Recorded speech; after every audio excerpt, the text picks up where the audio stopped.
Hey, besties.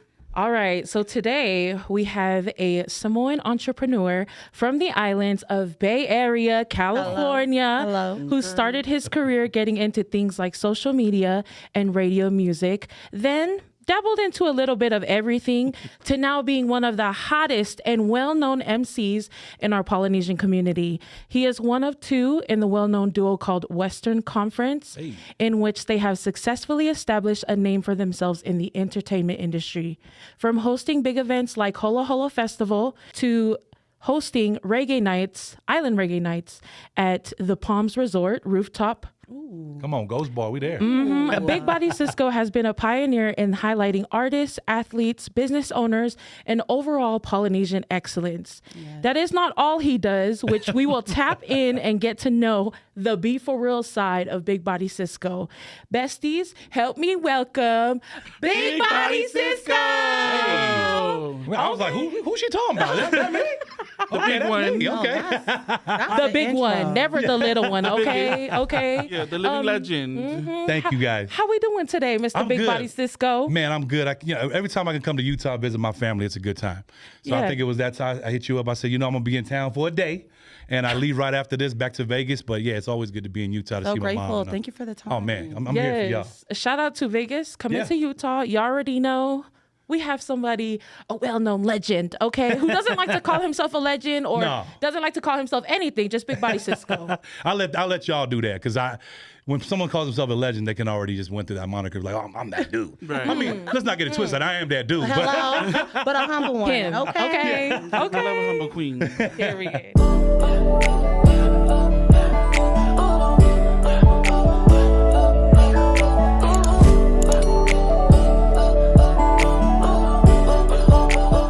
Hey, besties. Welcome to the Be For Real podcast. It's your girl, Lose Baby. And it's your girl, Ipoleka. And it's the big bad wolf, gotta go. Hello. Okay. Go on, get a big bad wolf. Go ahead and introduce yourself, Big Body. I'm Big Body Cisco. I'm a little bit of everything, but I'm your boy to be here on the Be For Real podcast. We've been talking about this so that we've kind of made it into existence where we here now. Yeah. And I think it's going to be a good little session between us because, hey, the people got to know because we got to be for real. Hello. We've been waiting for you. No. We've been waiting And for you guys don't even know. Whenever he sees me, that's all he does. It's the Be Yes. For Real. That's why it's good. You guys get Hello. that. I'll be in the middle of a club. I see a lot of beef. Okay.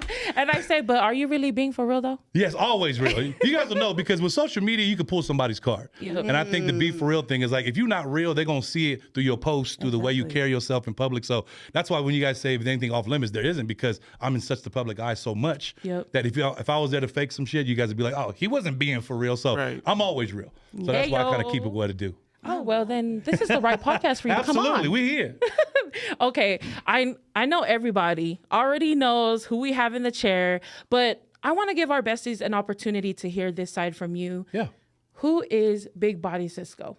Big Body Cisco now and Big Body Cisco 20 years ago is two different dudes. Oh, tell us about it. Talk about it. Yes, The younger Big Body Cisco was just, like all knuckleheads out there, being a knucklehead, doing knucklehead stuff, doing, ratchet stuff. But as you get older, you learn from your mistakes and you learn from your lessons. But the Big Body Cisco now I'm more in my entrepreneurial stage. Yes. Where, I got a barbershop in Las Vegas where we do. Yes. Shout out the the Shack. Shout out the Shack. Actually, one of the girls that I follow on TikTok is a braider. Yeah, shout out Liesl. Yes. Shout out Lee over there. Yes. She's one of our braiders. But, it was something that in our demographic, there needs to be entrepreneurs. So I took it upon myself where we opened a barbershop and kind of podcasting has always been a thing where it's where you kind of speak your mind, right? Where everybody kind of speaks your truth. Right. So I've been doing that for a while now, and I've been doing it even before I got into podcasting, where I was doing Big Body Radio, and that was kind of a form of podcasting. Nice. But I just kind of like mixed the music in. I'm a music lover through and through.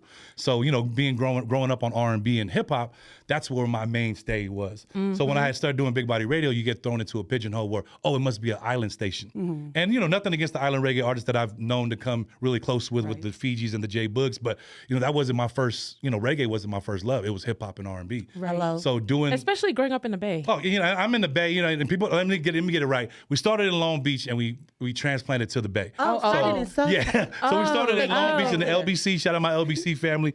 But before, they're active out there. So my parents took it upon themselves to kind of say, they don't want to raise their kids in a, gang related thing. So they took us to the Bay where it's more diverse. And I think I've kind of seen the growth between the SoCal and Northern California, where where the music scene is kind of like flourishing now. It wasn't always like that. Yeah. Where the scene where where people were, whether they're in gangs or whatever they're doing, wasn't put under a microscope how it is now. Right. Yeah. We're in the age of social media now. Yeah. We didn't have social media back then. I don't want to date myself, but I'm an OG. I came before social media. Exactly. Yes. So when we talk about promoting stuff, I had to do hand-to-hand flyering. I had to make flyers and go out there and sit by the cars, style stuff. So when you do that, you kind of grow accustomed to seeing what social media is now, where you can still use that aspect of kind of getting your word out there by using social media. Oh, they'll just see my post. Not everybody's gonna see your post. Right. So I kind of mixed the guerrilla marketing along with today's. You gotta adapt. The adaptability level got to be on 99, because some people are stuck in the 80s and the 90s and the 2000s. If you don't adapt to what you guys are doing up to the Joneses, what they're doing now, you're gonna get lost in the shuffle. Using AI, using ChatGPT. Yes. So you kind of get scared of it, but if you don't use it, you're gonna be left behind the people that are using it. Right. So I think the growth that where I've been from where I was to where I'm at now is just a testament to my family and my upbringing. I'm a mama's boy, so having my mom and dad. Yes, we know. Pops was the iron fist and mom Shout was out the to one. Auntie Helen. Yeah, shout out Hello. moms, and just having my siblings kind of keep me on the even kill. So before people talk shit, it was my siblings that talk shit. It was especially my sister. My sister for sure. So relatable. Okay, calm down. Calm down. Don't do sis like that. Yeah. No, but she was always one to put everyone's a critic, right? Yeah. I really didn't give a shit what anybody said about me, but I cared about what my family thought. Yes. That's so true. So if my sister, my cousins was like, oh, no, that ain't it, then that ain't it. Right. Yeah. So if somebody else that I didn't know said it wasn't it, I wouldn't give a shit. But since I respect their opinion, that's what kind of brought me to where I'm at today. I love that. Wow. And I feel like with everybody that we've had on our podcast, it just somehow, some way, it all comes back down to a family. Yeah. If it wasn't for my family helping me, kind of build me, we wouldn't be where we're at today. And in every podcast, I think you could tell upbringings from people just watching their podcast. Yeah. You can see somehow they're spoken. Some people don't speak really well. Some people speak ghetto. Some people speak hood.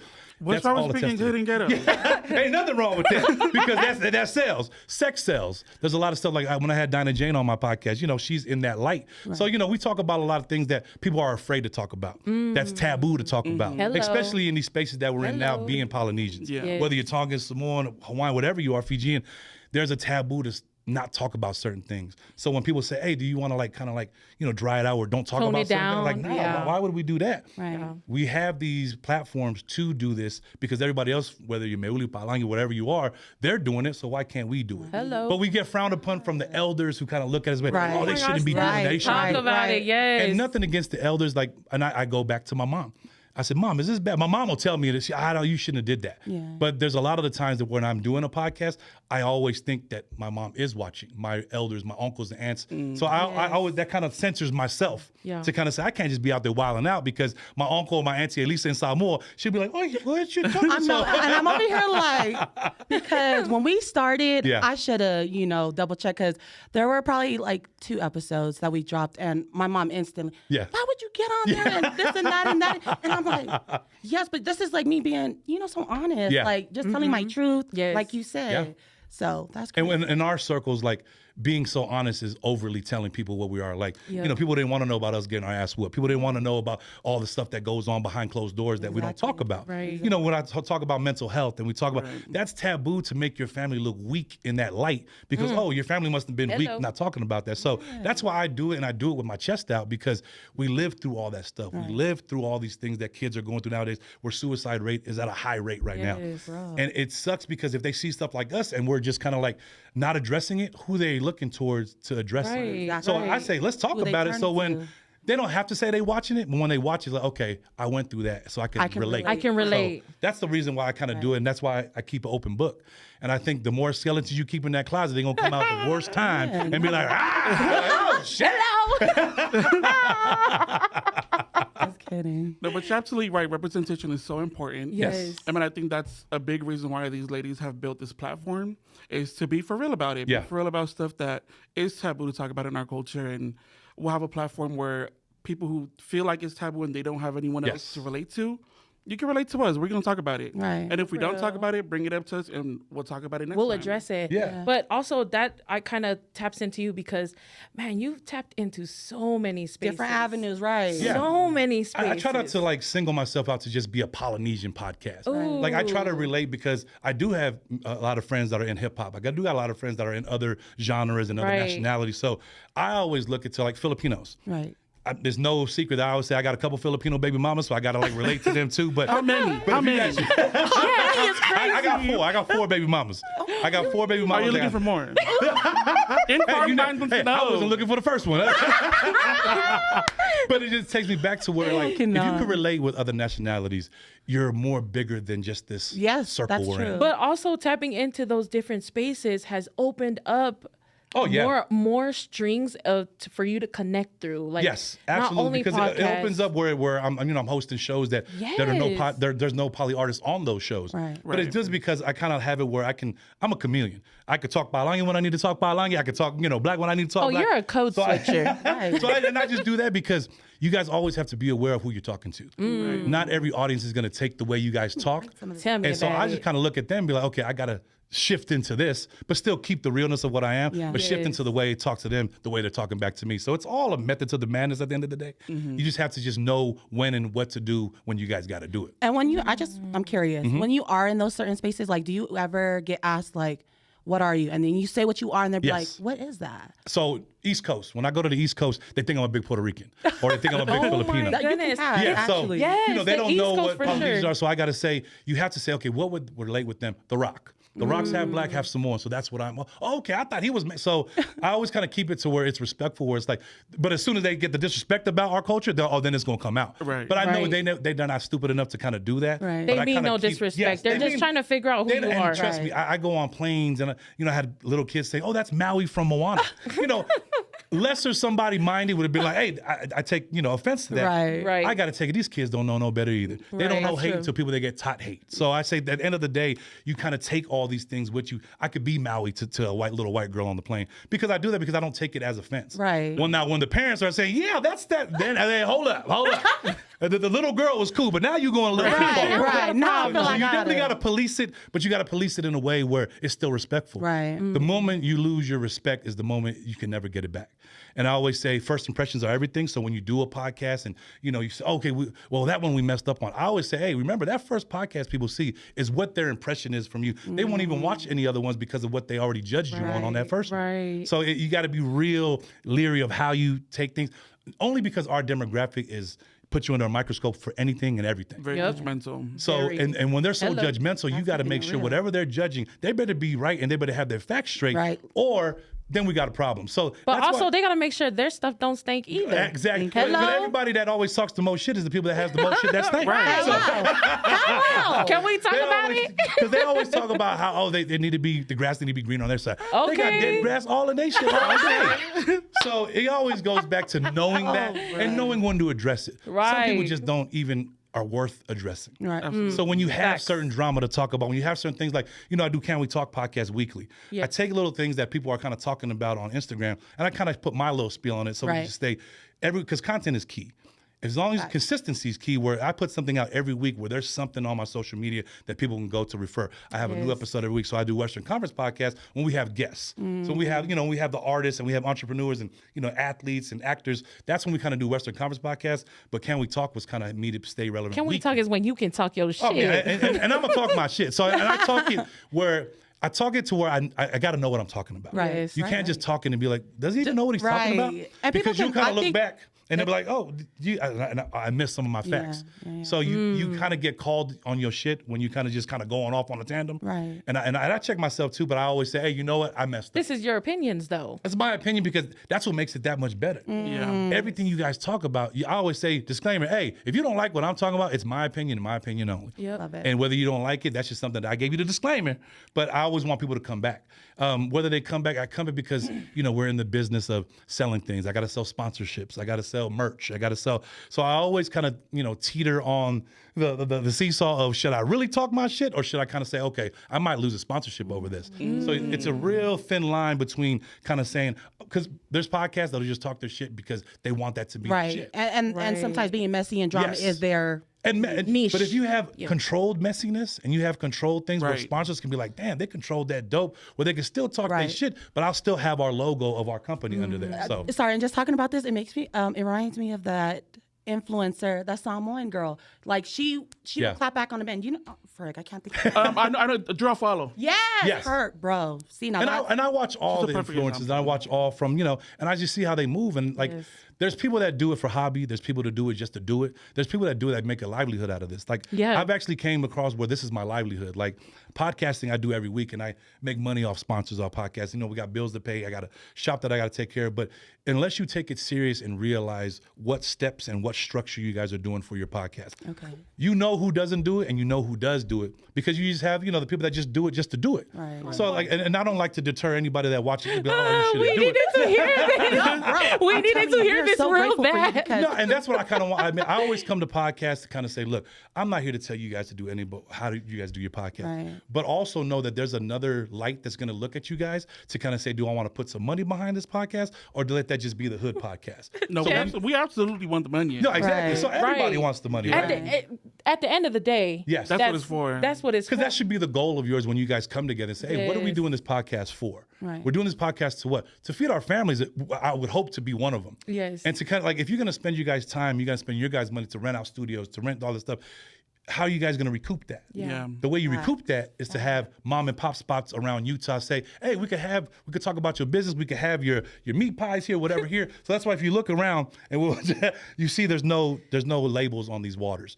So every time I do a podcast, I say, why would you do that for Crystal Guys or whatever it is? Right. They're not paying us. Right. So, even having my water, I'll put it down because on camera, that's real estate that you guys can sell to these companies that you guys can get paid for. So it's just a little bit of y'all game. heard that? Utah local businesses? Utah local business, y'all heard that? If y'all want to sponsor the Be For Real podcast? Come, talk to us. Because who wouldn't want to go to and I'll just say because I went to Oish Barbershop today. I own a barbershop there, but going to Oish Barbershop, who was to say that you guys couldn't do a podcast in the barbershop or at Sangato's or at Far City?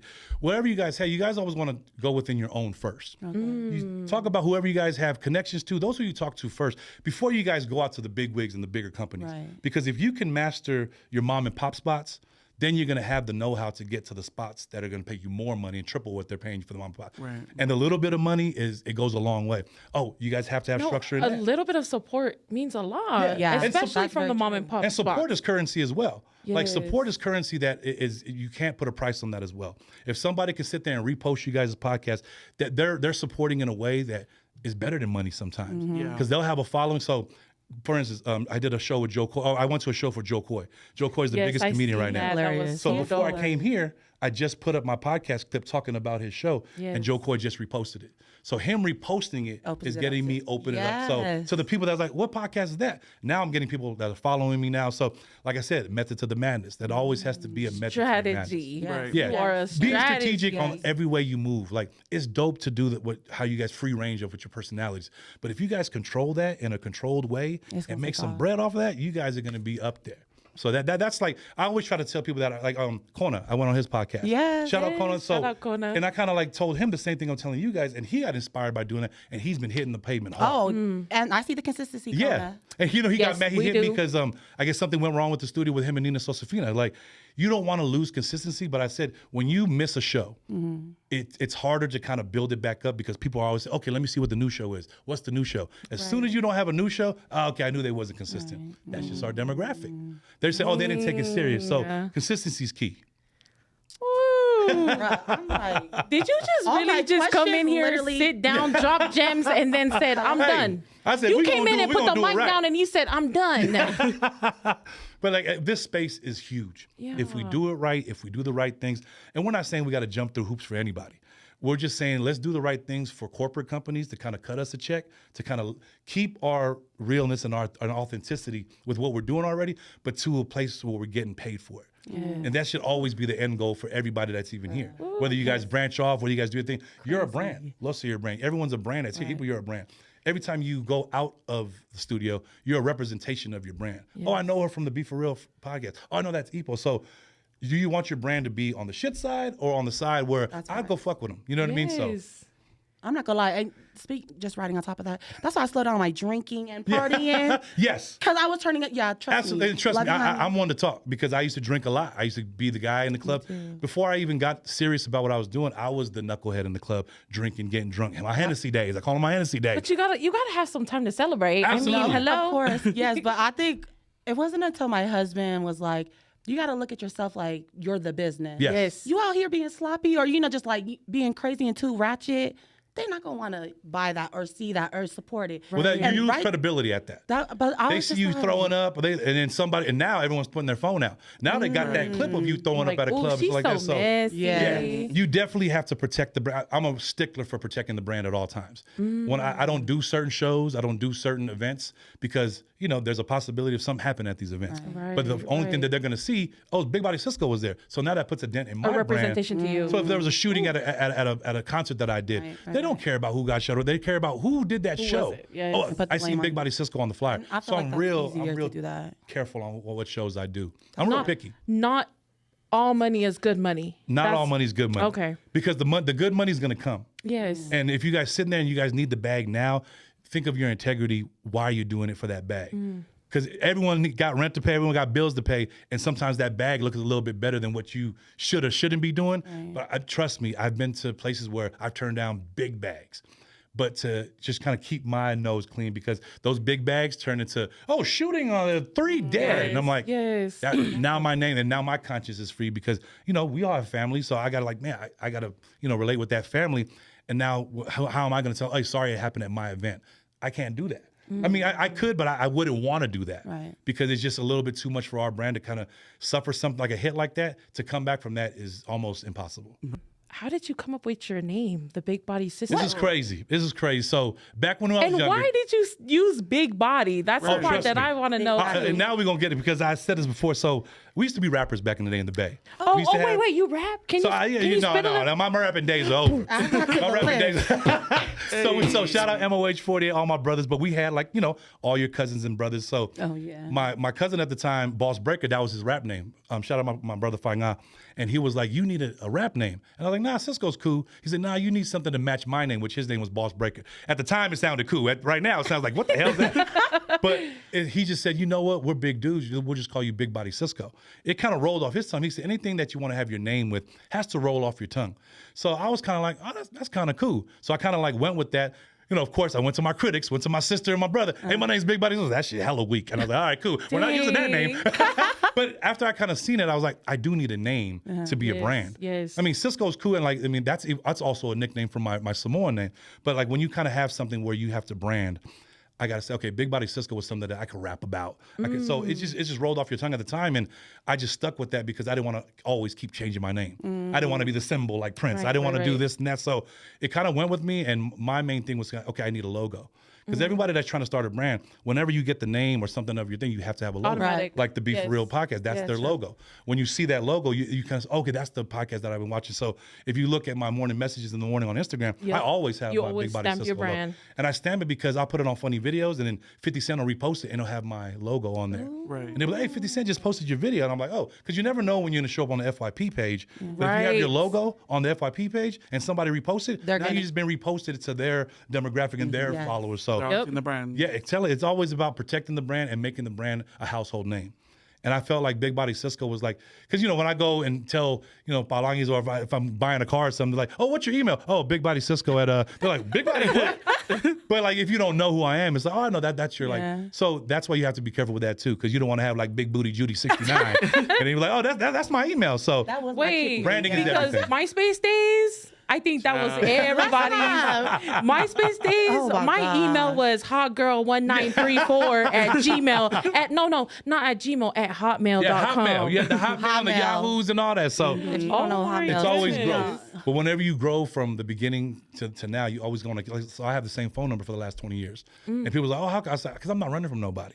So, and I think if you leave your name like that, my name has always been synonymous with stuff that I've done. So why not keep the name, and why not try to, make a new logo? So, now that I have my son, that's my graphic designer, shout out my son, Jalen, he kind of knows what my branding is because he's seen over the years how I branded my name, how I branded, the shack and everything. So keeping it in the family where he knows and I know whatever, hey, do this flyer for the Palms.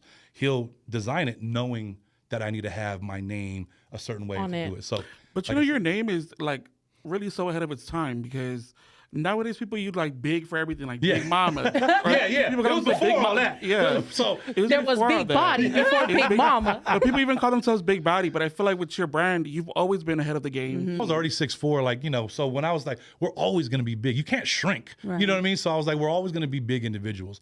So I was like, okay, if we can kind of like get big into the name, and then when you have a career, your career wants to be big. Yeah. So it was always kind of like you said, it was before its time where I didn't know about social media going to be a thing. Right. So that's why I was like, before I did that, every handle, Big Body Cisco on Instagram, Big Body Cisco on TikTok, Big Body Cisco on, on Twitter and what it was. So as long as you have consistency, people are so, I always say we're in a dumbed down society where if you have your name the same always, they're going to be able to find you anywhere. Right. So you can go anywhere, Google, and you put Big Body Cisco in, it's all going to come down. My brand, what I do. So you guys, so you don't want to have 3 different names. And you guys say, I used to be called this name when I used to be called that name. Right. Because now there's growth because you have to tell your story behind why you changed it. Right. That's why it's dope to have podcasts to say, okay, why did you change your name? Oh, this is why.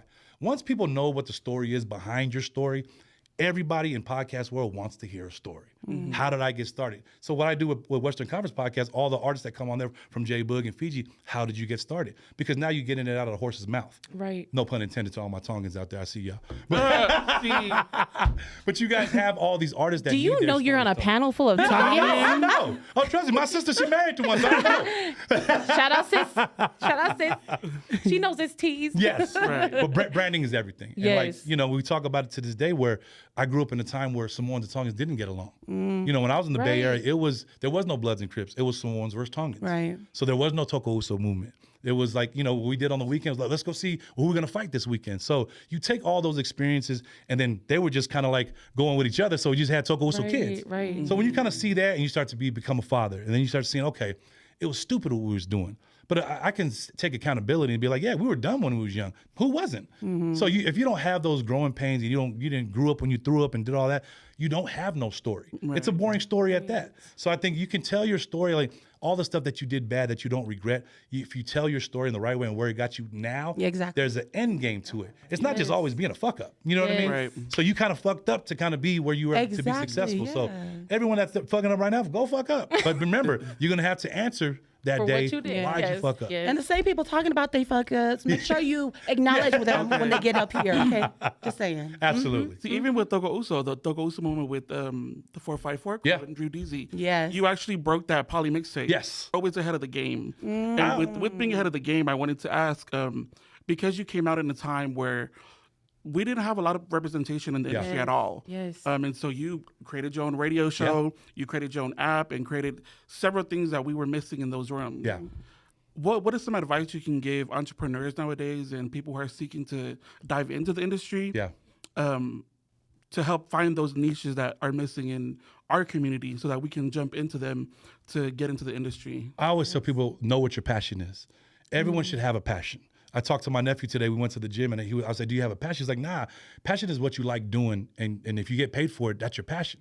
So I always tell people, before my time, I was in there listening to radio stations that I never heard any poly artists on there. I was listening to, I was listening to KML in San Francisco, and I knew all the jocks. I knew Chewy Gomez, I knew Big Von, but they would never play poly artists. So I was like, okay, so there was an opportunity where I could be on the radio. But then I had to play Drake or Lil Wayne 70 times a day. I had to play all the stuff where this is what you're playing. There was no freedom to do it. So I was like, nah, my passion is to kind of like further our people. We were all artists at a time, and I seen our artists where they were getting no radio play. So, you know, I just happened to say, let me make my own radio station, which was Big Body Radio, and let me kind of mimic what they were doing on mainstream radio and bring it and put it into my own. So I could mix a Miguel and a J Boog. Right. And people were like, damn, I never knew you could mix a Miguel because you didn't hear it. Right. So when you had like a polytape coming out, who was going to sit there and give Drew Deasy and them a platform to kind of say, what is this polytape about? There was nobody on mainstream radio that was going to do that. So when they did that, I kind of sat down with Big Seth and I sat down with Drew Deasy. I was like, look, let's announce it on my show, but we'll make a whole show out of it. Because I have free reign. I could do whatever I want. Right. So if we want to play from song 1 to song 16, we can do that. And we'll sit there and we'll have this content. So it always goes back to where I seen the vision, what they were trying to do. The Soca movement I thought was going to be big because of what we grew up on. Yes. There was never Tongans and Samoans like getting along. So when you had the Soca movement, it was kind of like embraced by NorCal. SoCal was like, we don't do that shit over here. Right. So my and it's always a challenge for me. Yeah. So when I hear, oh, they ain't fucking with the Toka Uso movement in LA, I take that as a challenge. If they see it on Big Body Radio that this Toka Uso movement is bigger than the Bay Area, because we're saying, look, they're doing it in Hawaii and Samoa and Tonga, so LA has no choice to kind of say, okay, well, let's see what it's about. Right. Then we kind of got with, shout out my boy Tony Sakona, like they kind of like went with the boys. Okay, brother. So you kind of mixed that, with everybody. So I kind of seen what they were doing, and it kind of had the same vision. I was like, no one's going to give you guys the platform to get polytape out. And Drew and them will tell you to this day, they was like, bro, if it wasn't for Big Body, putting it on Big Body Radio, we probably wouldn't have had its lasting effect that it had. Right. Then he had Polytape 2. And then even when Polytape 1 came on, it was like, to this day. It was a time. Those were the hottest era. tapes. Oh, yeah. I was my bumping, goodness. dropping off my sister's. I would bump it at 7 in the Hello, morning. we would go. trust me. We would Young go burn our LB. CD at the auntie's house, put it in the radio, and But mind you, play I that. come from the hip hop R&B era. Right. So when they played me everything, I'm real critical about that's probably not mainstream type. So I had to sit there with them and let me hear the songs. There was a couple of songs that was like, that one didn't do it for me.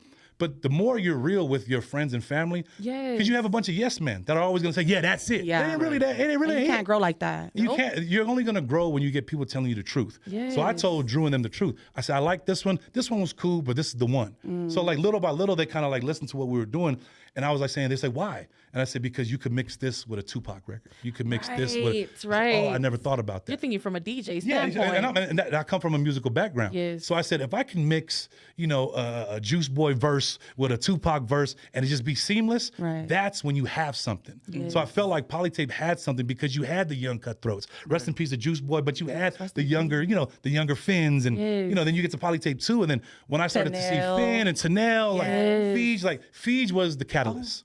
Fiji was the catalyst because when he was doing the Polytape, he was putting them in a direction from an artist standpoint. Yes. My standpoint well was experience. from, and Fiji's, he turned in from like I was being a fan to being my brother. Yes. And when I kind of seeing what he was doing with Fiji, I was like, damn, Fiji's on a hook? Yeah. Who ever thought that you could have Fiji on a rap hook? When you had all these like Josefinas and, Sweet Darlings, you didn't ever think Fiji was gonna do that. But Fiji was about artists. And it was fire. Yes, and it was fire. You see Fiji in a video over there in Hawaii in the hood. Right. So when you see Fiji over there in the hood doing videos with Drew D's, like you seen he was trying to like push all the artists to do better. Yes. So, and he had a hand in everybody from J Boog's career, Common King. So everything that you guys see nowadays, Fiji had his hand in it. He's the blueprint. And he was the one that had, Sammy Johnson, like all these people. He's the one that you listen to Fiji, he'll tell you guys, Somali's where they're at because Fiji said, hey, maybe go do country reggae. That was Fiji.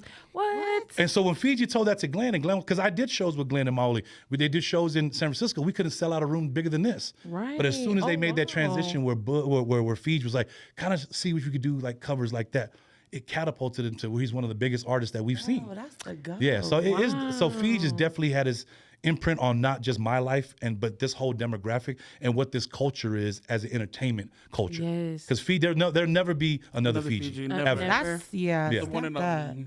Always. Can we talk about Big Body Radio? Because so I was a little girl when you were like Gola had mentioned, you were ahead of the time. You were doing live streaming before live streaming became a thing.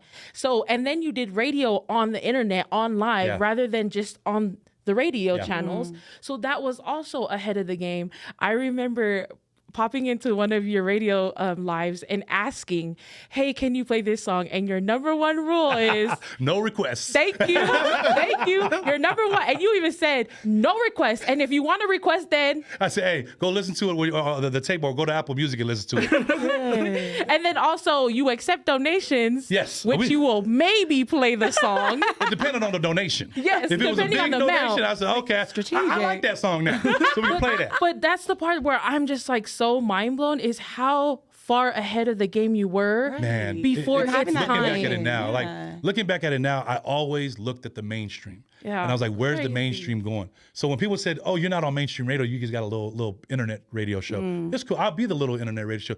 I knew that it was going to internet. Because I knew that I said, okay, this internet thing's going to be huge. So someone was like, now everybody's on their phones. How do I get people to listen? I had to make an app. So I made, I was making apps when people weren't really making apps. So I had a Big Body Radio app. And I kind of got, and it's all being around well-minded people.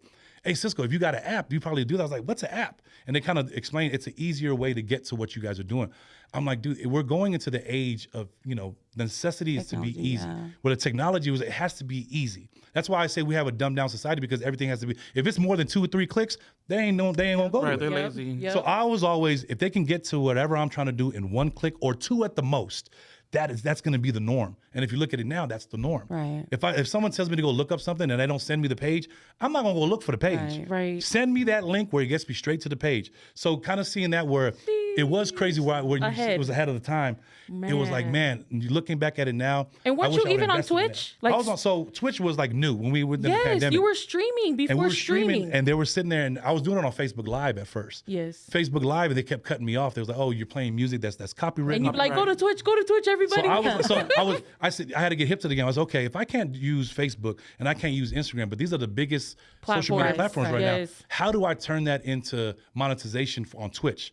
The Twitch people was like, hey, we're a fan of yours. We'll give you a purple check and you'll be like one of those dudes on Twitch. So I had to say, okay, how am I gonna make Twitch pop? I use Facebook and Instagram as a promotional tool to promote my Twitch. Yep. Hey, I'll give you a little taste on here, but go to my Twitch. Right. Yes. Now everybody was on Twitch from New Zealand, Australia. There's people from all over. We built a community where it was like if I missed a show, they were like, hey, what's going on? And so I said I have to brand shows. We did a Love Jones show with me and my sister. We love Mr. R&B, Love Jones. and it was just Love Jones where we had all slow songs, all R&B songs. Then I was like, okay, we got to do something for the Polys Island Vibe show. So we did Island Vibes in the morning. Then we had Happy Hour where I could play my rap and party songs. So I branded those where we were having T-shirts that had Happy Hour show, Love Jones show. So because always people, if they see a T-shirt, where'd they get that T-shirt And that's from? the you that I was introduced to was Mr. Love Jones. And Love Jones was like, that's always going to be my passion. The R&B to this day. Yes. So I look at TikTok Live. I was like, okay, can I bring Love Jones to TikTok Live? Because that's like a new platform. Bro. So I kind of say, I did it on there for a little bit. I was like, our possibilities are endless. Yep. My school to do all this was YouTube University. And I didn't have to go to anybody because I was like, if I could just go search what I want to do, and I would put the stupidest thing, how do I start an internet radio show on Google? It'll pop up and say, you need these mics. How do I start this? So kids that are lazy, all you got to do is go to YouTube and look for put it. in things. Because if you don't do the work like YouTube. that, YouTube it can catapult careers. Yes. All you got to do is, how do I make my podcast a successful podcast? Right. It'll give you all these steps to do it. And if you don't do the steps, that's on you. You just take 1, 5, and 7. Take that, put it towards your guys the way you do things, and kind of say, okay, I like the 1, 5, and 7. You don't got to do all 10 things they told you to do. I just took what would match with me. So everything is at your fingertips if you guys go look for it. Not only are you Big Body Cisco, I mentioned Western Conference. Yeah. I wanted to ask, how did you connect with West Alpha and how did you guys come up with the name Western Conference? Right. So Western Conference came from my brother Brandon. He was our manager. He was my best friend, but he was my manager at the time. And I was doing all these shows by myself. I was DJing and MCing. So my manager at the time was like, dude, you got to have a DJ so you can just be a talent and just have somebody play the music. And me being greedy at the time, I was like, I'll just do it myself. I'll do both, but I can't be behind the DJ booth and then go out there and do my thing. And then walk on the stage. So we did Rugby 7 parties in Las Vegas where the Rugby 7s were in Las Vegas. Those were the days. And back in the day, they were popping parties. So we went to a party that we weren't a part of, and I seen Mustafa DJing. And I was like, his vibe was like mine. He liked the same music I liked. He knew what songs to play at the right time. So my manager, I said, what's up, Wes? He was like, dude, my manager said, let's get together and do these shows. You DJ and I'll go MC. So we tried it a few times, and it worked. It was dope. So my manager at the time, Brandon, was like, Mustafa's from SoCal, you from NorCal. We're in the West. This is going to connect too. So he kind of looked at basketball, like how they had their divisions. Right. You had the Pacific Division and the Western Conference Division. So he was like, we're going to call you guys Western Conference. We did a mixtape. mixtape, and we released the mixtape at the next Rugby Sevens, and from that day, we've been Western Conference, and we've been traveling the world under that moniker, so it's been dope.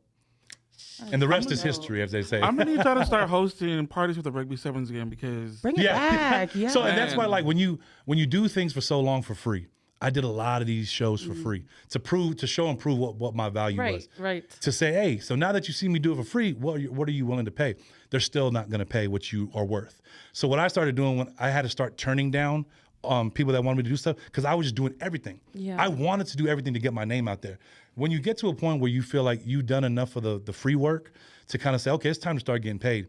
Then when you talk to somebody in a negotiation and they don't respect the value, then you know who not to do shows with. So I was like, okay, we'll do you, but we don't need Westafa. And I was like, nah, we're a package deal. Right. Love So, the loyalty. I've turned down a lot of money. Westafa's turned down a lot of money because maybe they didn't want one aspect or the other. But if you stay true to each other, that's kind of say, hey, Wes, I ain't going to go take this bag if you're not involved. So it's like, cool, I won't do the same thing too. So since that day, we've built that to kind of just have Dub C. So it's been dope ever since. Like, we're doing it now. Like I said, we're not always going to be doing Western Conference. You know, me and Westafa are getting older. Like, we want these younger kids to do it. So we're going to start doing classes to kind of like teach the younger generation to do what we do. Okay, hold on. Sign up. Before you carry Sign on up. with that, you mentioned you had sons. Do you think they would kind of take? They don't like the pressure. Like, I talked to I talked to my oldest sons. I was like, dude, why don't you guys be a DJ? Why don't you guys? So they were like, we could never be a Big Body Cisco. So I was like, you take it as like, oh, I didn't know, because they have the pressures of going, hey, is your dad Big Body Cisco? So that, So if they try to be in the same field that I'm in and they're not up to par, because I would make sure they was up to par, but they're like, nah, because they already have a lot of pressure. And I wouldn't put my kids into that pressure.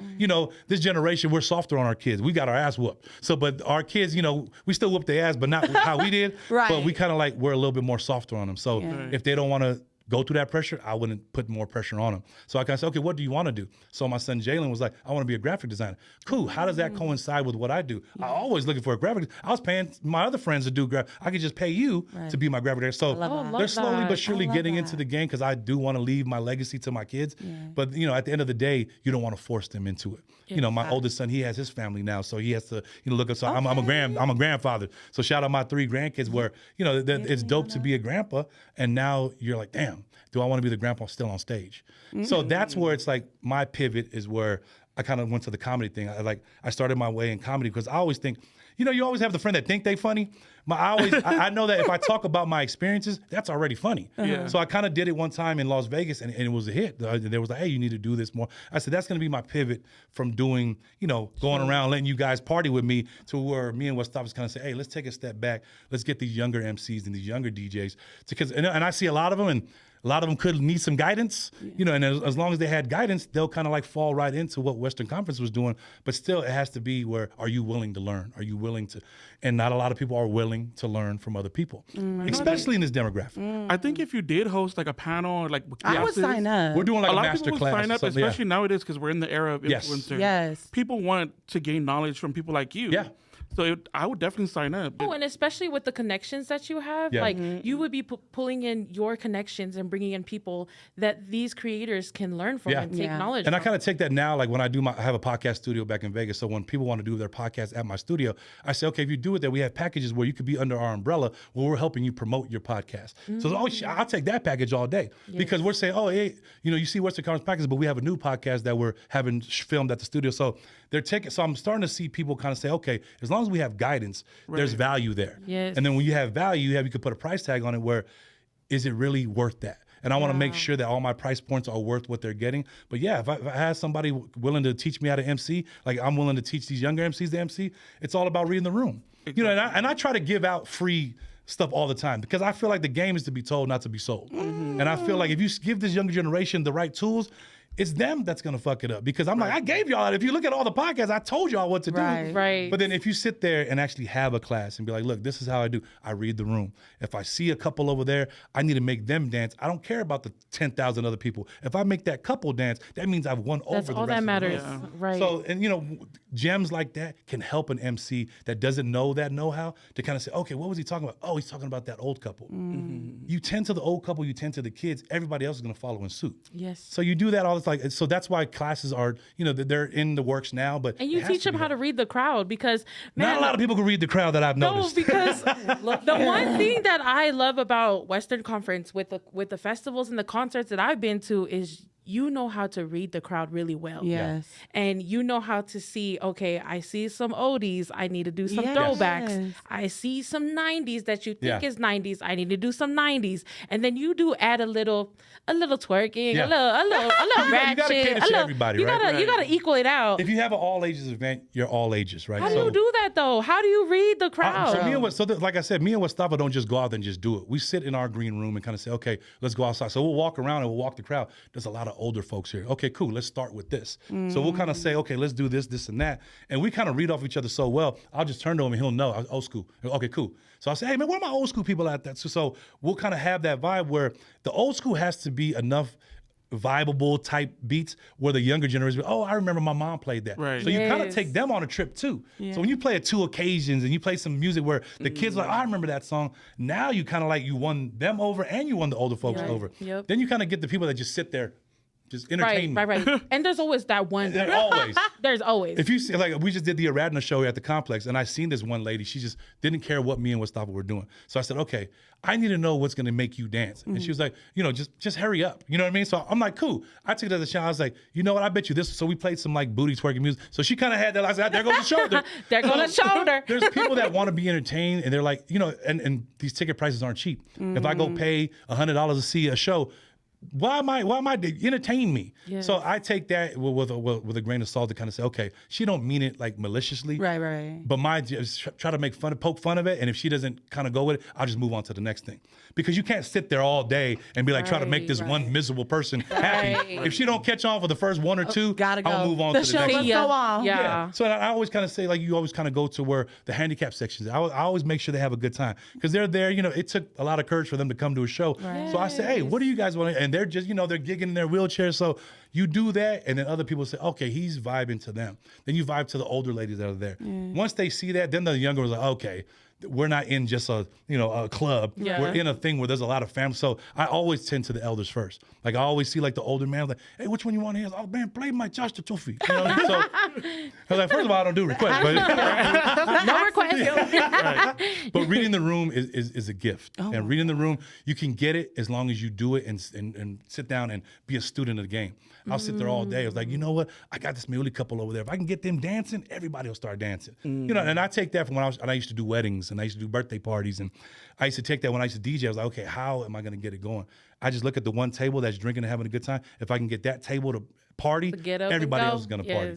So like I said, it goes back to being, method to the madness, where we're going to have a good time regardless. Right. And if you don't, by the end of the time of a Western Conference show, then that's on you. I tried everything I could to make you have a good time. Now you have something underlying that's something, and everyone's going through something. And I always say, know that people that go to shows are escaping their everyday life of something that happened in their life that entertain me for this little bit of time that I'm here. So that's what I take pride in is doing as well. Everybody has shit going on in their life. So take them away from it for a little bit. I love that how you, as you're talking about how you gained the experience. Yeah. It wasn't just I jumped up and knew how to do it and started the West Conference. I love that you said, you did it at weddings, you did it at birthdays. That's something that people are missing nowadays is, background and experience. Expect it right now. They just wake up and say, I'm going to be a content creator today. Like, what? But if you don't do that, if you don't have the experience, like, there was a lot of shows that didn't pan out for us. There was a lot of shows that there wasn't crowd participation. There was a lot of shows like, get these dudes off the stage.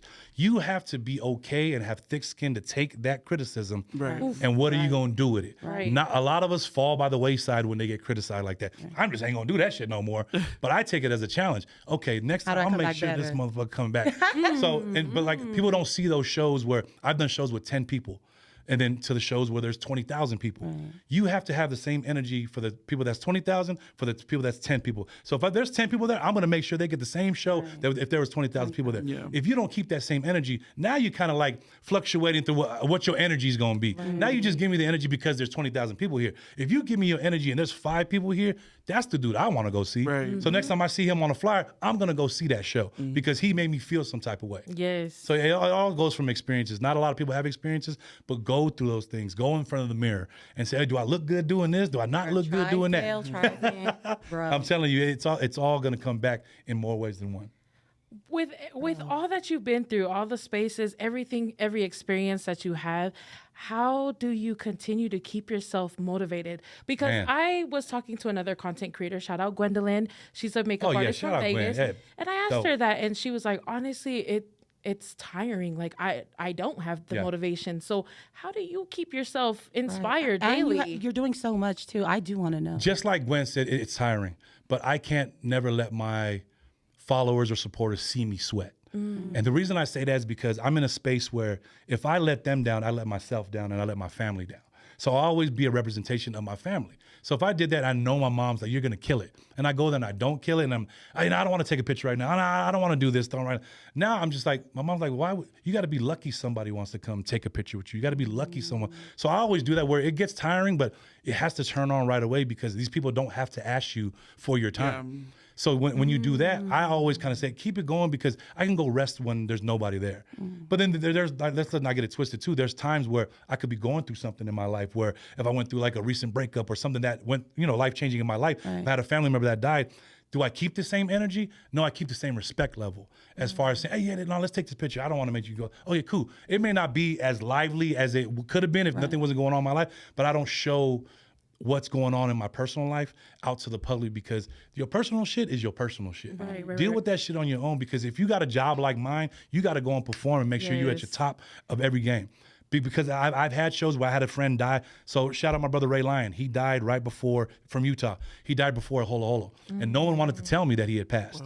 So I was like, why is everyone looking at me like that? They was like, bro, come over here real quick. Ray Lyon died. So I kind of was like, but I got to go be Big Body Cisco. Yeah. But I got to remember Ray Lyon was such a big part of like what we did at Big Body Radio. I was like, you know what? Ray's up there. He wants me to perform. Yes. Hey, rest in love to my brother Ray Lyon. Now the show's going because now I'm thinking Ray's in heaven saying, hey, you better keep this shit going. Right. So you gotta find avenues to kind of get you out of that rut because I could have easily been like, fuck this show, I'm not doing no more. My boy just died. But it's like, nah, we were in this together where we got a brand to uphold. Ray was a part of the brand. We got to still represent the brand. It's not always going to happen like that. There's times where it's like, it's tough. Yeah. But I have to go out there and be like, you know what, if I don't do this, and then that's why I always tell people I deal with mental health. Like I kind of was on another podcast like, no, we deal with mental health. I just don't glamorize it and show people all the time. But if people ask me, I'll be the first to say, yes, I do go through mental health. I think everyone goes through mental health. And I think if you don't solve and if you don't take the right steps to kind of deal with your mental health, you're going to be stuck in that rut, and then you have suicides, then you have things that you're making decisions that you don't normally would make, but because you're dealing with that. Polynesians deal with mental health deeply. Differently. But they deal with it differently where they don't want the public to know about it. They don't want quietly, it's taboo, right? Yeah. But if you have podcasts where like, shit, if Cisco talking about his mental health, let me go talk. People always talk about, therapist is like people like your friends. Sometimes you got to go see a therapist. Sometimes you got to go talk to a person that don't know what your background is. About it, Because you can sit there and tell them everything that's bugging you, and they can sit there and kind of say, okay, this is what I'm getting from it, not knowing who the hell you even are. Right. So you kind of get more out of it by looking at a stranger and say, look, this is what I'm dealing with. I know. And when they kind of give you that, say, well, okay, cool. Because if you have your friend or your sister, I go to my sister for a lot of my stuff too. Yes. But she's gonna say, hey, you better go to my brother. Knuckle up, butter. You know what I mean? I'm not trying to hear this. I need to know. Exactly. And I think if they hear us talk about it, like there's a lot of people that we talk about mental health, like you got to talk about it. If you don't talk about it, there's kids that don't have no people to go to. They're in their rooms. They're listening to music. They're not. And that's where they have these suicides. I'm a father first. I'm a brother, and I'm there to kind of be there for them. If these kids don't see this generation kind of giving them that's what we're talking about. Yeah. Then who do we have? Right. So at the end of the day, I think we have it as individuals where we don't have to forcefully do it, but you guys should talk about things that are uncomfortable for you guys. Yes. So and once you talk about that, the forum opens up. You're gonna get I see it on TikTok Live all the time. TikTok Live, there's like 6 people in there talking about that. I say, okay, this is like the a new different party therapy line. session. Right.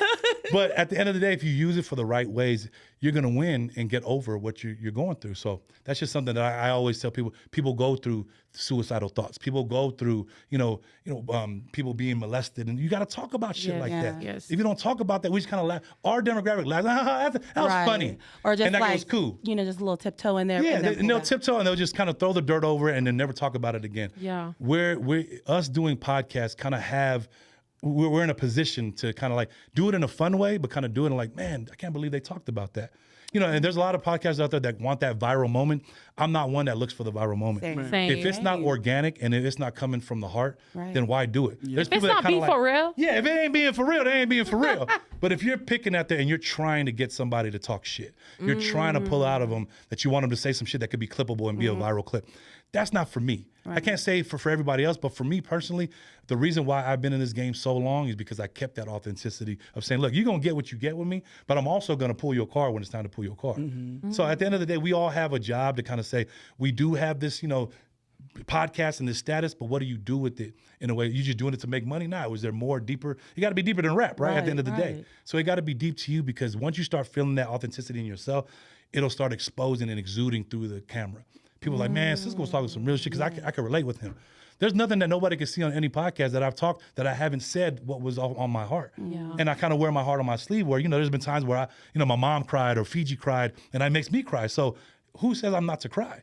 Everyone should cry if there's a time to cry, but don't kind of like, oh no, I'm the tough dude to do it. Oh, Cisco was a bitch because he cried on it. It's like, nah, I did it because that's how I was feeling at the time. You're human. It's perfectly healthy to cry. Yeah. Because you're human. Just saying. But like all those things should come organically. Everything that you guys deal with should come organically, especially with your brand. Once your brand can sit there and people say, nah, I fuck with that brand because it's organic and they've been around for a long time. Like if somebody's been in the game, I've been in the game over 20 years. There's a reason why I've been in the game for 20 years, because I'm adapting to the times. I'm kind of seeing what new technology we got to use, what new mics we got to use, what new technology. If you don't do that, you're going to be stuck wherever you left at. And that's my advice to everybody there. Keep always adapting. Yeah. I like that. And always staying up to politics too, because I know you mentioned in another podcast before how talking about politics and talking about religion can get a little too mixed in the lines where it might be a little messy. Let's talk about cancel culture. Do you ever feel like there was a time where you felt like something you talk about would get you canceled? I'm real careful about it. So to give you, for instance, it's election time right now, like in Nevada and everywhere else. So there's a bunch of politicians that are that come to me with, hey, we want your endorsement. The two things I don't deal with on my show is politics and religion, only because those are two things that can be the end of your career, whether you like it or not. A good thing that came, we had Elder TikTok who did the Charlie Kirk thing. Right. And I talked about it with one of them too. I said, there's things like, if you kind of like put yourself in that light, you're going to be held under the microscope, under that light for things that you don't even want. Like I got some of the things that he did, and I got some of the things that he didn't. But he's a kid, you know what I mean? Like trying to get. Young, and I'm not saying he's a clout chaser. I'm saying there's people out there that there's clout, and there's time to do it, and there's time not to do it. Yeah. When you're in a political realm like that, they're already against you. Yes. When you're in a religious realm like that, they're already against you. Whether you're Christian, Catholic, Mormon, whatever it is, somebody's always going to have something to say. So I say the easiest thing to do, stay out of it. Stay out of it. Because people feel like they have to do it. Right. Like, they were like, oh, talk about the Epstein files. Or it's trending. Like, I gotta. why do I gotta talk about it? Right. I'm talking about stuff. I don't want to. Exactly. No. And I say you don't have to. And I say a lot of people, and when they say, oh, can we talk about politics? Nah, sorry, I don't do that. If that was something that you wanted to do, you're probably at the wrong podcast. And I don't mind shutting off a guest to do that. And they'll tell me, like, we always kind of like get our guests before to see what they want to talk about, but it's politicians that are running for office that I can't get behind because I don't know your whole story. Yes. I don't know who you support. I don't know who you, and I don't care. But and I get it, because there's some people like, well, we're nonpartisan. I was like, for me, I'm just gonna stay away from it. So that's just the only advice for my show. I don't know what other shows do, but politics and religious can end your career, whether you like it or not. Whether you talk good about it or whether you talk bad about it, they're gonna construe anything you said and be like, he's a something supporter. Like, I didn't even say that. Right. But because I had this individual in there, that puts me under the umbrella of them. So it's always be careful. But I just say the easiest way to do it. I don't do politics. I don't do religion. Stay out. Okay, but do you do relationships? I do relationships. Oh, if you guys don't know, my toxic topic is one of my best things I have on the show. I think this is the segment where we turn it into. Right in. Oh, okay. Come on. He alive. He was waiting for this moment. I know a lot of followers, our besties. They want to know a little bit, just a little bit. You don't have to provide a lot. Yeah. But what is Big Body Cisco's current relationship status? I'm currently single, and I say that with pride because not a lot of people. And look, and there's nothing. And shout out to all my exes that had to deal with what they had to deal with me. Shout out to all my exes. Yeah, and I shout them out in a respectful manner because what I do for a living isn't easy to be a part of. So when I get with somebody, I'm saying, hey, you got to be ready to be a part of this life. Because at first it's fun. Right. But then at second glance, the more deeper you get into the relationship, it's like, oh, it's not fun. Hey, babe, take this picture of me and this girl. No, I don't want to. You know what I mean? So it's she can relate. She can relate. I'm gonna point fingers. Right. She can relate. So that's why. Cisco story. Not mine. But that's why I always say, like, it's not their fault that I'm single now. Yeah. It's my fault because I put them in a position where I kind of told you this is what's gonna happen. But sometimes females aren't ready to take that reality. You know what I mean? And like I said, I'm not perfect either in a relationship because, like I said, there's so much temptation in what I deal with. I'm around women all the time. Yeah. I go to New Zealand, I go to Australia. I'm also, it's hard to trust me. It's hard to have trust issues with me. So I'll be the first to tell you, like, it's not easy to be with Big Body Cisco. But do Big Body Cisco want love? I'm always down to be loved because I'm a loving person. And if I love hard. But when I know that it's that time to kind of let it go, because, you know, like I said, I got 4 baby mamas. I come with luggage. I come with baggage. So when you have that, I'm just a baby daddy with all these baby mamas. But not at the end of the day, I'm somebody that can love when it's time to love. But I'm about my career right now. Like I'm about like making money for like being an entrepreneur in my barbershop. I'm about doing these shows. When I'm not, and I'm, you know, not doing these shows anymore, and maybe something will work out, maybe it will. But until then, I haven't, you know, unfortunately found something that's kind of stuck. I've had 2 or 3 year relationships. 1 year's where it happens where it always circles back to. And my mom is the worst because my mom was like, you know who you getting with. No, mama knows best. Mama knows best. And my mom lays everything on the line and tells them, my sister too, she's like, hey, you guys know that it's not a regular relationship. You kind of like got to deal with people that want to, you know, temptations in the DMs and all. So and I'll open book and I'll leave my phone there. If you go digging for shit, you're gonna find shit. But I'm saying, so I always tell people all the time, like, if you want to go look for something, I never put my phone on lock. I'll always have it out there because I put it on you. If you want to go sit there and open Pandora's box, go and do it. I'm not saying you'll find something, but you'll misconstrue something that you find that can be something that has nothing to do with nothing. You're going to think it's what you're only the grown can understand this. Yeah, and look, any woman, any man too, any man that has a female that's a thing, you're going to have the same insecurity as well. Right.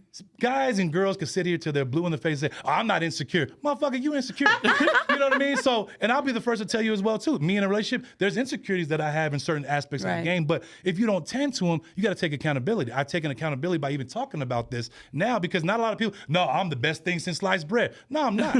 But I'm accountable to say, yeah, my last couple of relationships, it was my fault because of what I'm in and what I'm doing. But I told you what it was going to be. Yeah. So when it comes to relationships, yes, I'm an open book. So that's why I can always say I can have toxic topics and talk about my experiences because I've been through it all. I've been through it. Wait. You can have if you guys want a part 2 with Cisco, let us know in the chat. You can have what topics? Yeah, toxic. Because every topic about relationships are toxic, whether you guys like it or not. So when we were doing Love Jones, we had a segment called Toxic Topics. And I had people hit me on the DMs and email me what their topic was about. And I'm talking about, we had from girls sleeping with their brothers, you know, and being pregnant. And there was some tea. That's but messy. I did it because I had to do it in a comedic way of talking about this person. So the person who sent me the topic would be watching the show. And then I would tell them, look, this is what we're going to talk about. But they would sit there like, damn, they kind of fucked up my whole, but if you don't have honesty towards the topic, then you're kind of just blowing smoke up there at the end of the day. Yeah. They're not going to learn from them submitting their topic. They kind of just got made fun of. Right. Nah, I kind of make sure, like, this is a situation, you kind of put yourself in that situation because you allowed that to keep happening. So I'm not saying I'm Dr. Phil either. Wait, now let's talk about the type of person you're looking for. For those ladies out there. I'm got a lady back there. For those ladies out there, what is Big Body Cisco looking for in a woman? Back in the day, it would be something simple. No, we want 2026 But version. 2026, I need somebody that can match my grind. Because there's not a lot of people out there that can match my hustle and grind. Because if you can't see the vision that I have, if you can't see the vision that I'm trying to do and you got to be a hustler too. Right. So I think, yes, mandatory. And if you're not a hustler. I work 2 jobs. 3 actually. Oh, he's not wasting no time, Cisco. I apologize. No. But I say if you on your hustle and you're looking for another like-minded hustler, shoot your shot. The worst I can say is no. You know what I mean? Didn't I tell y'all? And look, and like I said, I'm not even that big of a catch anyway. I come with baggage. I come with Okay. history. Now you downplaying. All right, Reverse it, I'm go the sick other of you. way. You know, I hate when men do that. When they're like, I'm just not this guy. I'm in not. my accountability phase of my life because there was a lot of times building up to this that I wasn't accountable for shit. That I was like, nah, it's not my fault. It's your fault. And growing up and kind of saying, you know what, maybe this shit was your fault. That was the toxic side of you. That was the toxic side of me, because it was like, I could never do it wrong. I've been called a narcissist. I've been called all this stuff. Like, you know what? Maybe you're right. Maybe I was that. But it took, trials and tribulation to go through that and kind of saying, hey. And my mom would tell me all the time, it's you. So I kind of say, okay, maybe it is me, but if you don't take accountability, how are you going to fix it? Right. And so like nowadays, when you kind of go through these trials and tribulations, I could be accountable for it. That's not going to mean I'm going to sit there and just be and lay down in front of any girl that comes in front of me and say, oh, just be, I'm going to be whatever you want me to be. Nah, it kind of comes with that side to kind of say, if you match my hustle, then be in my DMs. Let's not get it twisted. There's DMs from married women. There's married from people that are in my DMs now. But like that kind of also deters you and kind of falls. I'm telling your husband, I'm gonna make Cisco leave the phone on the table, and I'm gonna call your husband. Call Tyrone. But you can see where that can give me a jaded perception of relationships. Yeah. If I could have married women and people that are seeing other dudes in my DM, come on, ladies, do better. What makes me think that my girl that I got ain't gonna be doing the same stuff? What he's saying? So No, y'all hearing here. So I think I have a jaded perspective of relationships, but I don't fault the person that's doing it. Like, if you're ready to kind of try to see what this is about, I'm telling you now, it's going to be a bumpy ride. And if you're not ready for a ride or you can't match my hustle, then it's probably not going to be the one for you. Oh, don't get me wrong. We can have our fun. But just know that I'm going to be my fun dude, and I'm just going to have my fun. But at the end of the day, if you're looking about like real relationships and down to the nitty gritty type stuff, it has to match my vibe. And if you don't match my vibe, then it's not really something that I want to do. Okay, but aside from matching your vibe, are you more of the guy that is about looks, personality, like what any person what's that gonna says that attract looks you don't have first? nothing to do with it is full of shit. Because looks has everything to do with it. I hate when girls like, oh, but he's all right, he has other attributes. No, he don't. Right. If he was ugly, you wouldn't fuck with him. You know what I mean? And that goes the same thing with guys. Girls, if you're ugly, I ain't gonna fuck with you. Yeah. But I'm not one to say, oh, you're ugly. I know what I like. Yes, so yes. Everyone's taste is a little bit different. Just because I don't like it, some other dude will like it. Right. You know what I mean? So my whole thing is like, do looks. That's a sad rejection. Just because I don't like you, another dude will like you. I'm sorry, girls. I tried. Do I have a type? I don't have a type, because I just know that I'm at the part of my life where if she could take care of me and what I'm doing with my life, then yeah, that might be where I could drop my guard a little bit on the looks. But you got to have some kind of like, You got to balance somewhere. something. So you got to have some ass or something. I go, okay, at least you got ass.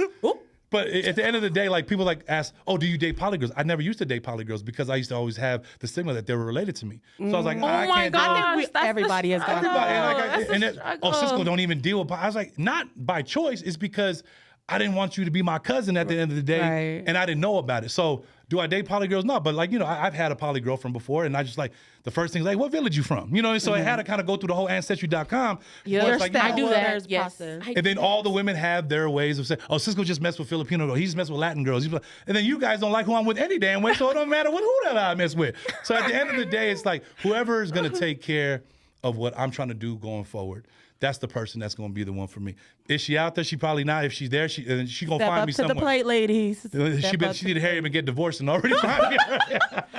Well, do you care about that? If she's divorced, she has kids? When I was younger, I was like, I ain't dating no girl with kids. But I'm like, who am I to say that? I come with enough baggage more than her. You got 4 baby mamas. Yeah, exactly. So I got 4, Not to remember. I got 4. So when you have 4 baby mamas, and you kind of like let down a little bit of what your expectation level is. So, of course, am I going to fault somebody for having a life before me? For what? Right. I said, my oldest can't. I slim pickings for me right now. Right. You know what I mean? So, like, when you look at it, when I was younger, I had my pick. I'll do whatever I want to get what I want because I wasn't being accountable then. But now it's kind of like, nah, you're getting a little older. You get a little older. You get a little acquired taste. Just a little acquired taste. A little expensive. You gotta know what you like, what you don't like. Yeah. So I kind of just take that with like, I know that God's gonna put whoever needs to be in my life in my life. And then the person, when I'm looking for something, that's when I always find the ones I wasn't looking for. So I always say, don't. And I just had this conversation with my nephew. Went to the gym. I said, don't look for somebody. They'll find you. I ain't looking. Look that way. My nephew was like, so they gonna find me? Close your eyes. Look at his eyes right now. So what I got is, you're single. Yes. But you're open. Yeah. You're open, but you're looking for somebody who is a hustler. Yeah. 3 jobs. Someone who's God-fearing. Mm-hmm. I go to church. Someone who's willing to go along with you on your crazy ride, your crazy lifestyle. Yes. I'm crazy myself. But I'm sure there's plenty of other fish in the sea that have those attributes. So, ladies, if y'all feel like y'all can ride this horse, and y'all can. I got. Cisco, tell them wait in line. There's I got an acquired taste. I got an acquired taste. I'll leave it at that.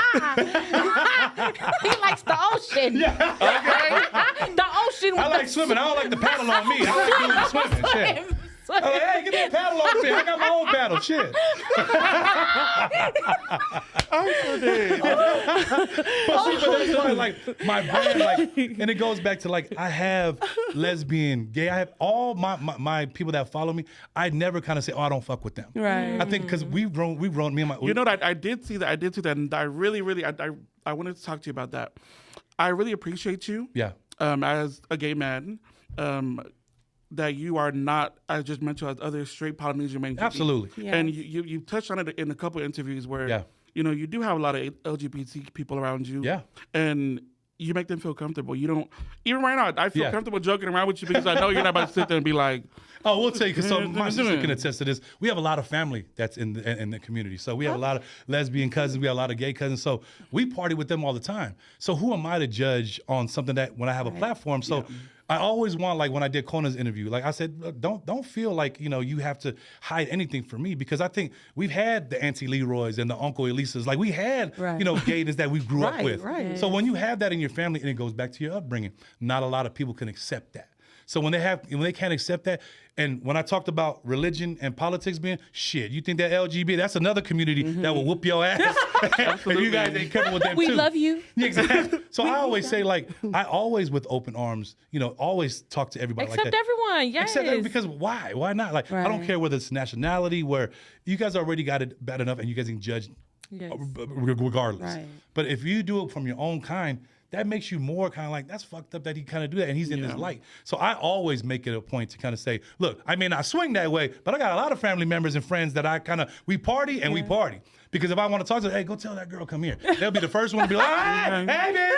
They're the best one to have on your team, too. Man. They're the best wingmen ever in life. Right. If you don't have that, like, they're going to make the prettiest girl come to the ugliest dude and make sure they give them some kind of thing. So make sure you go get y'all one. But like I said, it's always go back to your branding, where you want to brand for everybody. Never limit yourself. Yeah. When you limit yourself, you're, okay, well, I don't want them to be a part of this. I don't want them to be a part of it. You already lost the game. Right. Then once you don't lose the game and you're open to everybody can relate with you, that's what the success comes from. Oh, and I see it. People with that type of mindset, you can notice, like, they're not growing. Yeah. But...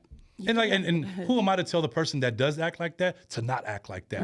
That's just the way you was brought up. There's nothing that I can control that's going to make you think otherwise. Right. So I always try to, like, and again, it takes me back to, because I had a good talk with my nephew today, but it's always to control what your immediate space is. Only control what's in front of you, and then what you can have control of. Not control in a way where you can try to control the person, but your situation.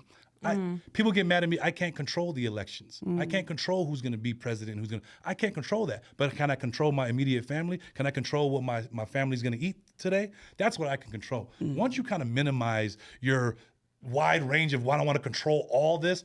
Control your podcast, control your brand, control what you do in your everyday life. I don't need to worry about what religion and politics and all this other stuff that's going on, because I just have this realm of what I'm controlling.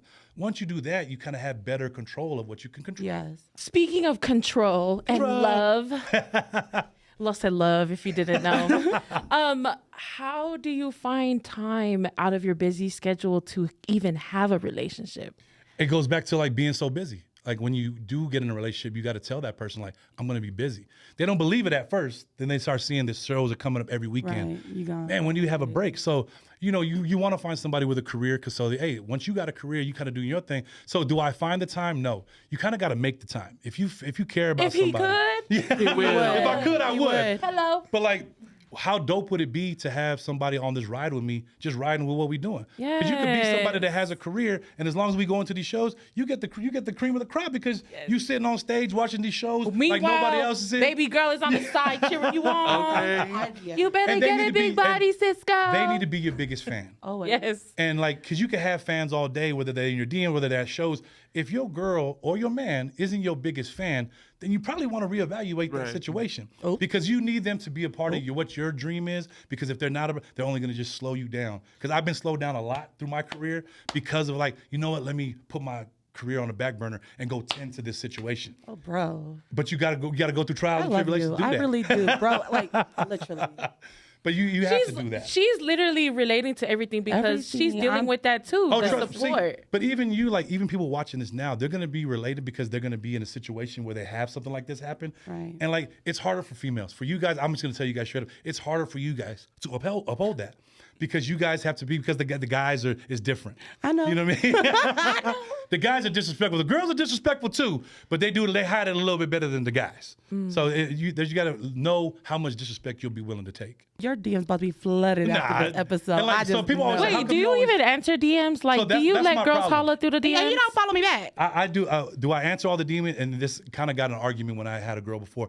Why do you answer all your DMs? Oh. I feel like if I don't, then I feel like I'm better than them. I know which DMs not to answer, and I know which DMs to kind of just give them a simple answer, like because those DMs can turn into sales. Whether I'm selling a hoodie, whether I'm selling a concert ticket, because that has to kind of be like, hey, we need to hook up. Nah, but hey, if you go to this show, buy your tickets here. So I kind of use those and flip it. So I mean, I don't answer. We need to hook up. Wait, don't hook up. Buy the ticket to my show. It goes back to being, you got to be strategic. Because like I said, you learn with age. I stopped. The more honest you are with these people nowadays, and I'm just saying this at my age. When you're younger, there's a lot of lying going on. The older you get, the more clearer and the more transparent you are with these people, the more you'll get out of it. Because like, damn, okay, you didn't have to tell me that. You could have lied to me. Why? I could have lied to you. But I'm telling you now, right now, I got a girl. No, right now, that's not what I'm looking for. I appreciate the titty pics, but I probably wouldn't do it. You know what I mean? So the pics. The pics. Let's all not get it twisted. Y'all get the same shit too. But I just get a little bit more than some other people. But they be like, how about these? I'm like, those are cool. He said those are cool. Could you imagine how hard that girl worked to send these pictures and your responses? She's watching this episode. And your responses about that's cool. Shit like that. Oh, he ain't talking about me. Yeah, but I'll be the first to tell you, like, if they sent it to me, trust me, I ain't the only motherfucker they sent it to. So I will just put it at that because there's obviously a folder in their phone that they sending it out to, but I'll leave that at that. Everybody over like, oh shit, we won't wrap this up. Thank y'all for coming here to the show. I am shocked. I am surprised. They don't know how to react to this. I'm telling y'all, oh, it's wild. It's the crazy. More transparent you are about your everyday goings on, I'm telling y'all, it's gonna come out and pay because the more you put into the universe about, look, this is all the shit that I went into this podcast about. Something's gonna come back and be like, the universe is gonna be like, okay, he needs somebody like that. And they put him in your life. So that's the only reason I kind of keep it for real. So, but at the end of the day, it kind of just goes back where I've been through so much. So going through so much to kind of have opportunities like this to kind of share my experiences, somebody's going to relate that's watching this right now. There's going to be a dude that kind of like, okay, I was kind of going through that, but I don't want to say nothing. That kind of relate with that where I'm kind of glad we have platforms like this to kind of, because whether your platform or somebody else's platform is going to watch that and be like, okay, I want to see what else he's doing. I want to see what else the Be For Real podcast got coming on next. Now you got them on the edge of their seats. Right. Now you always want to keep them wanting more. And if your brand is always wanting to keep the audience wanting more, and that's why I answer DMs, because I want to keep them wanting more, whether I'm selling something. So at the end of the day, that's why I answer DMs. It's a horrible excuse when you tell somebody that you're talking to, but you got to answer every DM. Like, oh, this is what I'm doing. Like, all right, motherfucker. So, but like, as long as I'm transparent and kind of keep, this is why I do it. Yeah. And I told them the reasoning behind it. It'll sound like bullshit to them at first because you're in a relationship. But if you really like, now you're broken up and you watch this, like, oh, okay, maybe it doesn't sound that bad because I'm keeping it real. I'm taking accountability. So it goes. I see you.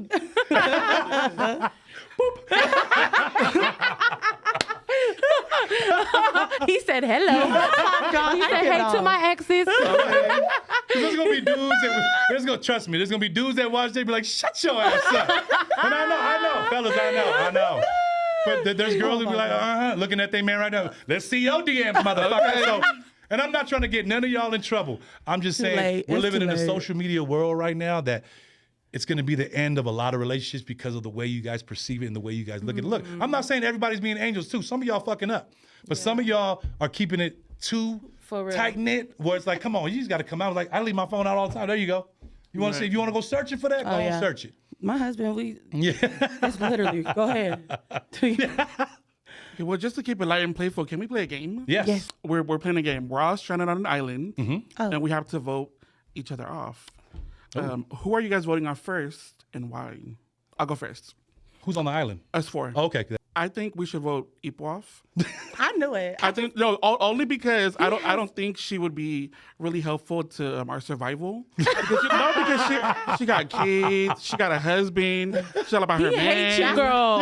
If anything, that's gonna help me survive. No, I feel like you're gonna bring Survival down skills on the 99. You're gonna bring down like our energy because you're gonna make her he so much. We want to send you back to your kids. Yeah, there you go. I vote see how Ipo. That's what you should have led. We should have led with that. No. We want to go back to our kids. There you I go. wanted to go back to her kids. Is it my turn yet? April, you next. Go Since he along. voted you. She was like, okay. It wasn't him at first, but Go now along. it's him. Okay, for what? What's Okay, the actually, reason? no. If we're being like for real, and playing this game for real, Sissy Pooh, because that's princess on an island. Knives, hammer. Yeah. I don't know. Very know, manly yeah, over here, so I sense. need you. I need you. But Sissy, you just belong in a castle, not Princess. Yeah, that's where I'm going with that. Okay. Which I am not offended by that, because if we're like speaking real terms, like you got to think about it strategically. You're a mom, so you have mom survival skills. Yes.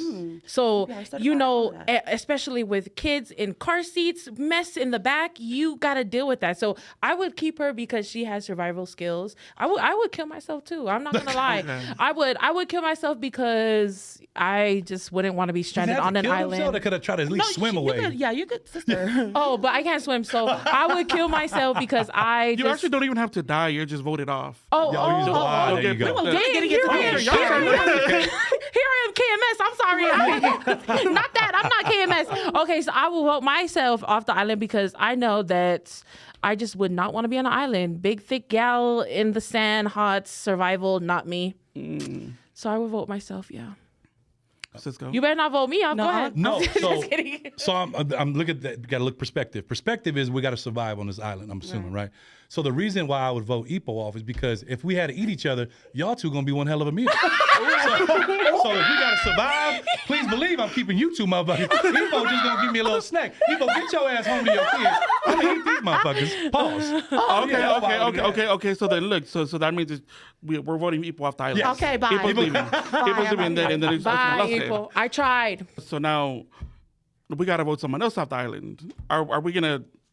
Now it's just us three. Now it's just us three. Okay. Are we voting Lusty off? Don't No, I'm try keeping and build a Lusty. team now. But I don't think Lusty wants to be on the island. That's why. So her inhibitions are low. So she's like, okay, she don't want to be on the island. It's like, so you got to go because you're too strong-minded. I can't control you. Strategy. Then I'd be You like, gotta man, vote. You know, gotta I'm vote gonna the say, strongest. Can we eat your leg real quick? And she's like, okay. So I'll be good with that. No, but she doesn't have a high pain tolerance. I have tattoos. I have a high pain tolerance. We can eat my leg. Keep you on the island. Right. No, but look at sure this is a game? this is a game, right? So he would vote the stronger person off and then leave the weak link on because whatever. he can take the weak link No, but the off. point is to survive. Yeah, we got to survive. We gotta survive. So Well, yeah, I in just that feel matter, like sorry. we should vote Lusty off, and then we can survive together on the island. Survive together is crazy. This whole game was just the end result of you Yeah, two. but see, if we vote you off, then me and you gonna be on there like Django and be the Mandingos fighting to the death. And I'll be like, shit, I gotta kill this motherfucker now. So But we don't gotta die. I mean, now we ain't dying.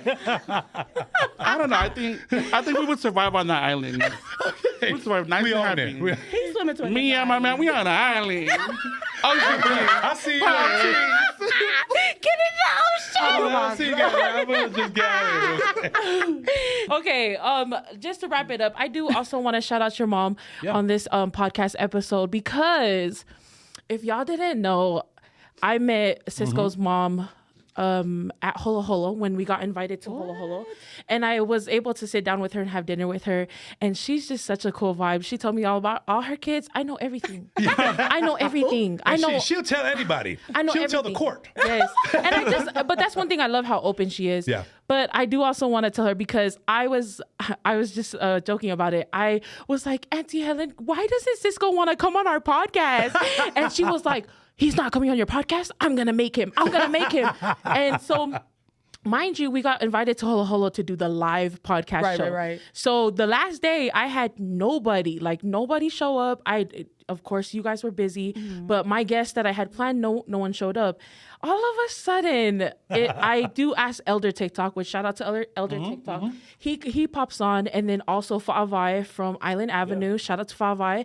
They pop on, and I'm like, okay, I got something. I got somebody. And then this guy just walks up, and he's like, give me a chair. I want to sit right here.